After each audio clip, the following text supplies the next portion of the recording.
안녕하세요, 클로입니다. 저희 럭셔리 투어를 오늘 준비했기 때문에 인도의 럭셔리한 여성처럼 이렇게 옷을 멋지게 한번 입어보았습니다.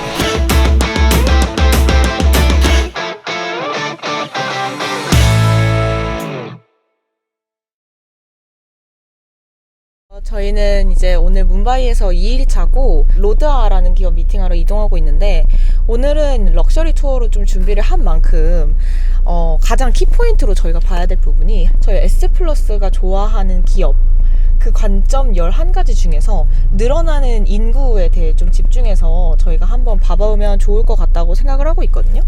시골에서 돈 벌러 이제 도시로 넘어오는 인구가 굉장히 많다고 해요. 그래서 매년 한 1000만 명 이상이 이제 도시로 넘어오고 있는데, 도시로 넘어오는 인구도 있지만 도시가 새로 개발이 되면서 또 그 지역에 살던 사람들이 도시 인구로 바뀌는 경우도 있어서 굉장히 빠르게 도시 인구가 급증하고 있거든요. 아직은 인도가 도시화율이 30%밖에 되지 않기 때문에 향후에 점점 더 도시화율이 높아지면서 기존의 전통 시장이나 이런 데서 쇼핑을 했던 사람들이 마트를 가고 편의점을 가고 하는 것들은 저희는 긴 호흡으로 좀 바라보고 있어요. 그런 부분들을 구조적인 성장으로 바라보고 있고 해서 오늘은 인도의 소비재들, 럭셔리 소비재들을 좀 접근해 보려고 합니다.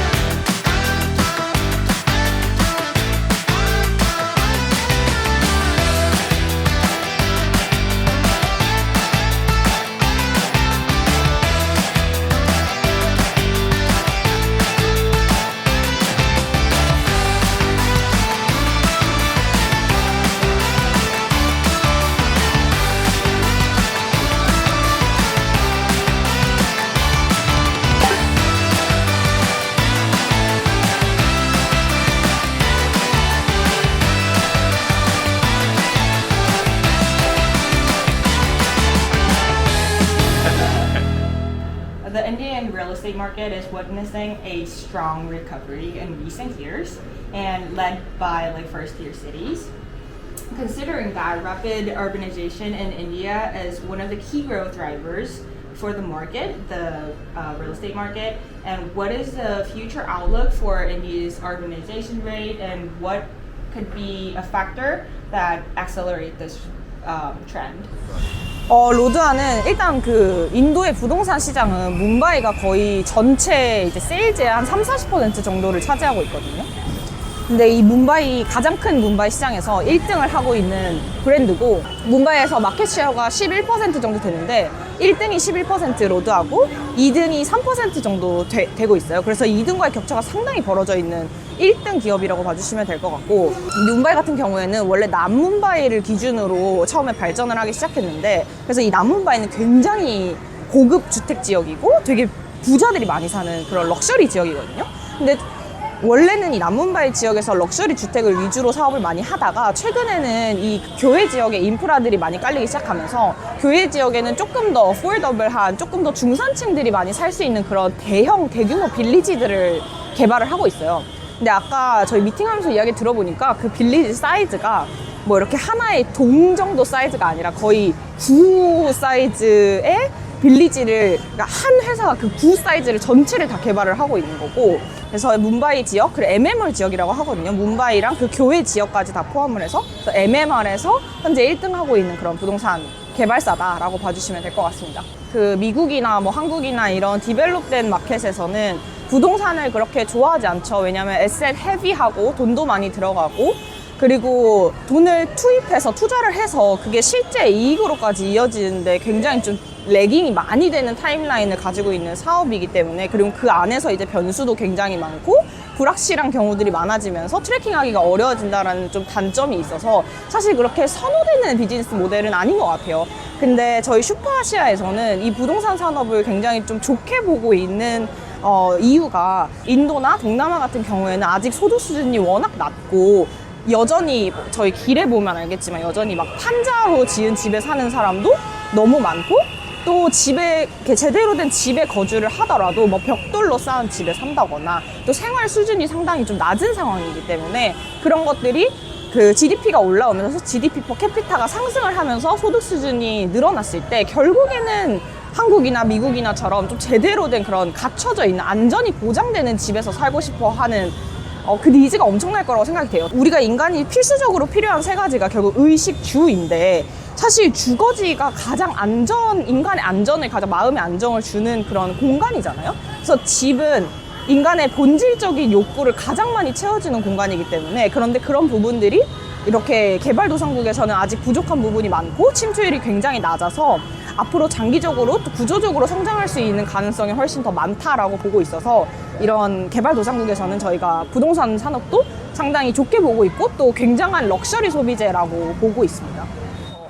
그 트렌트 미팅 했는데 저 진짜 닭살 돋았던 게 저 CFO 분이랑 미팅을 했는데 CFO 분이 하시는 말씀이 저희 SF플러스가 가지고 있는 1등 기업의 철학이랑 너무 똑같은 거예요. 그래서 첫 번째 말씀하신 게 본인들은 시장이 좋을 때는 남들하고 뭔가 변별력을 보여줄 수 없는 상황이라고 생각하고 오히려 불황을 더 즐긴대요. 그래서 만약에 시장에서 뭐 소비자 수요가 별로 안 좋고 패션 산업이 뭐 안 좋아지고 있고 이런 이야기들을 하면 그때가 자기네들이 제일 잘할 수 있는 마켓이래요. 그때 자기네들은 남들보다 훨씬 더 빠른 성장과 이런 것들을 항상 보여줘 왔고 불황 속에서 꽃피는 성장을 자기들은 항상 실적으로 증명을 해왔기 때문에 그럴 때 가장 자기들이 경쟁력을 가지는 부분이라고 얘기를 하더라고요. 근데 그게 너무 좀 놀라웠고 그런 생각을 이런 인도 회사들도 가지고 있다는 그런 아이디어를 가지고 있다는 게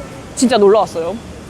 저희 트렌트라는 이 패션 브랜드는 타타 그룹에서 운영하고 있는 패션 사업부라고 봐주시면 될 것 같고 이 회사가 이제 크게 3개의 패션 브랜드를 가지고 있는데 인도에 있는 현지 자라를 이제 트렌트가 같이 코업을 해주고 있고 두 번째가 이제 웨스트사이드라고 하는 스파 브랜드계의 편집샵 같은 브랜드인데요. 그래서 가면 이제 되게 다양한 브랜드들이 막 진열이 되어 있고 편집샵 형태로 가져가는 스파 브랜드라고 봐주시면 될 것 같고 세 번째가 이제 주디오라고 하는 브랜드를 신생 브랜드 전개하고 있는데 이 주디오는 타겟이 1선 도시, 그러니까 이런 도심이 아니라 2선, 3선 도시가 훨씬 더 좀 소득 수준이 낮은 고객군들을 좀 대상으로 하거든요. 근데 이 주디오라는 브랜드가 이제 트렌트의 가장 주력 브랜드가 됐어요, 지금은. 그래서 엄청난 성장을 좀 보여주고 있고 굉장히 빠르게 성장하고 있는 회사라고 봐주시면 될 것 같고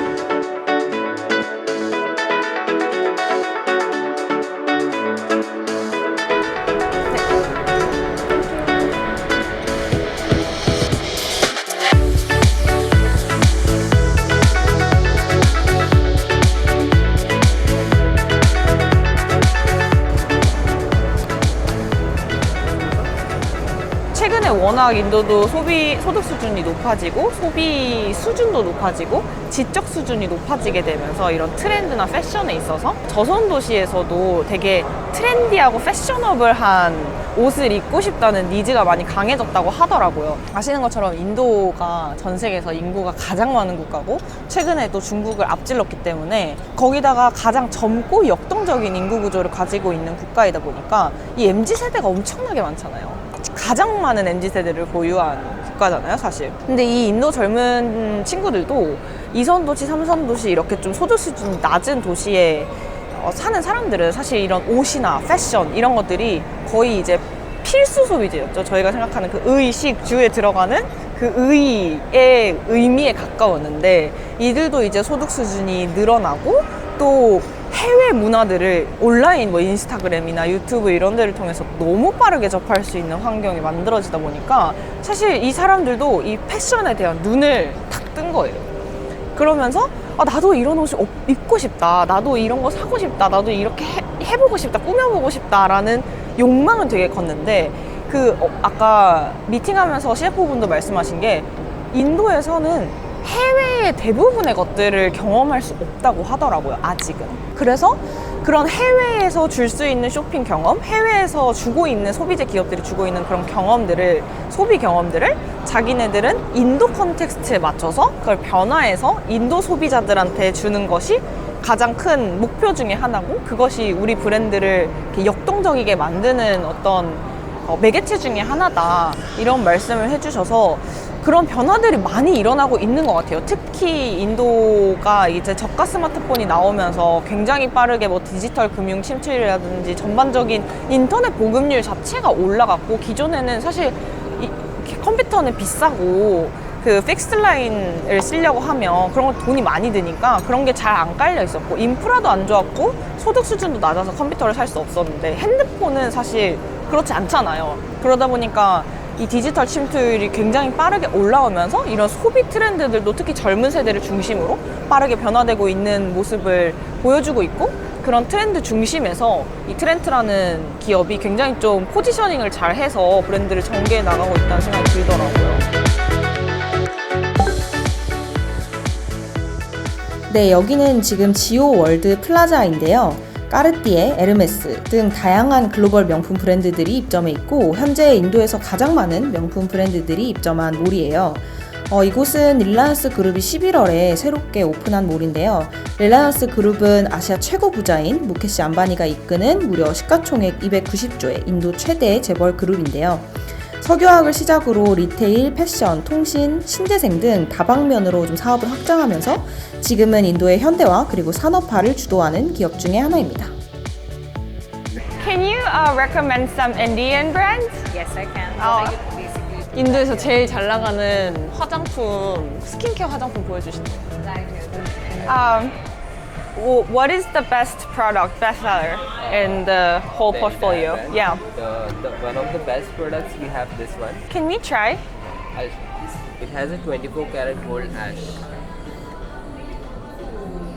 골드 파우더 같은 게 여기 지금 들어가 있대요. 24K 순금. You can just blend. 오. 되게 약간 허브 향 같은 게 나요. 그쵸? 되게 화하고 좀 리프레싱한 그런. It has a saffron, almond oil, shea butter. 진생 향기 이런 게 들어가 있대요. How much is it? This The is price. 5950. 5950. 오, 비싸다. 은근. Is it made in India? Yes, Fully made in India? it's fully made in India. 와우. 이 정도면 퀄리티 좋은데? 인도 OEM도 생각보다 퀄리티가 괜찮은 것 같아요. 저희는 대장장이 역할로 OEM도 되게 좋아하니까. 이니스프리. Korean beauty product.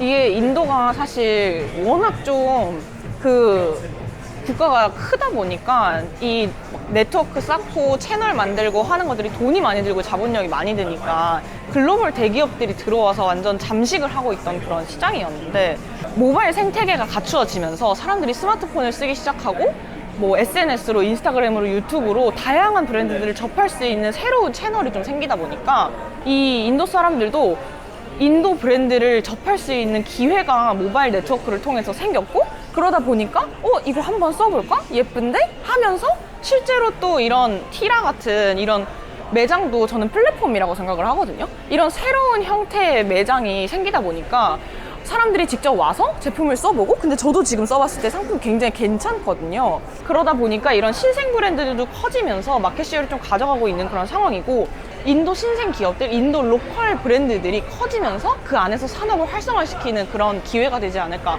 비즈니스 사이클의 가장 초기에 있는 것들도 저희가 굉장히 주목해서 봐야 된다고 좀 생각을 하고 있고, 앞으로 어떤 방향으로 성장해 나갈지를 계속 좀 트래킹하면 상당히 멋진 기업들이, 위대한 기업들이 굉장히 많이 탄생할 수 있는 시장 같다라고 좀 생각이 들어요.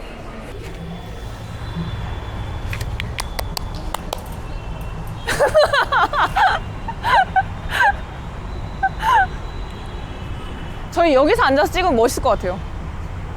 오늘은 이제 럭셔리 투어를 즐겁게, 솔직히 전 진짜 재밌었어요. 너무 재밌게 즐겼는데, 마무리를 하면서 이제 인도의 늘어나는 신흥부자에 대한 이야기를 좀 다뤄보려고 해요. 저희 SF플러스의 가장 중요한 투자 철학 중 하나가 이제 소비자의 지갑에서 투자 아이디어를 찾고, 소비자의 지갑이 결국에는 소비로 이루어지고, 소비는 결국 기업의 매출로 이루어지고, 그것은 결국 기업의 이익으로, 그리고 그것이 바로 다시 돌아와서 기업의 가치로 연결되는 그런 가치 사슬을 저희가 굉장히 사랑하는데, 사실 아무리 기술이 발전하고 아무리 깔림이 있어도 기술의 혁신의 끝은 결국에는 소비라고 생각을 하거든요.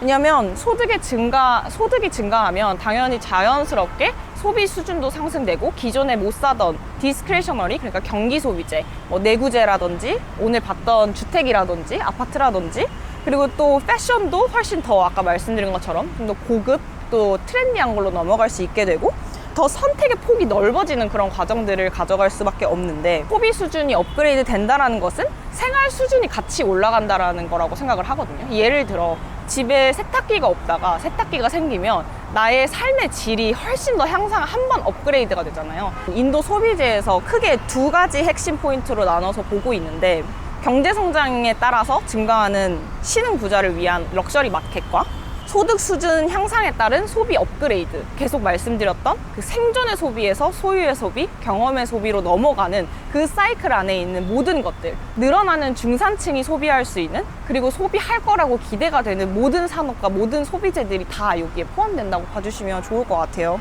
근데 되게 재미있는 건 이런 생존의 소비에서 소유의 소비, 경험의 소비로 넘어가려면 깔림, 그러니까 인프라가 제대로 갖추어져야 이런 것들이 생겨날 수 있어요. 마치 인터넷이 있었기 때문에 무선 인터넷이 있었고, 무선 인터넷이 있었기 때문에 스마트폰이라는 또 깔림이 만들어졌고, 그 깔림 속에서 모바일 네트워크, 앱 생태계가 만들어졌고, 그런 것들이 하나씩 깔리기 시작해야 결국에는 극단에 와서는 굉장히 폭발적인 소비 시장을 만들어낼 수 있다라고 저희는 생각하고 있어서, 그래서 저희가 내일부터는 또 인프라 투어를 시작할 거예요. 이 뭄바이가 인도 전국에서 도시로서는 가장 많은 인프라 프로젝트들이 막 활발하게 이루어지고 있는 중이고, 저희가 지나가면서도 봤듯이 사실 온 도시가 다 공사장이에요. 그래서 완전히 그 뉴욕과 같은 메트로 시스템을 갖추게 될 거라고 좀 보고 있거든요. 그래서 굉장히 좀 기대가 되는 시장이라서 저희가 그런 인프라에 대한 인프라 개발이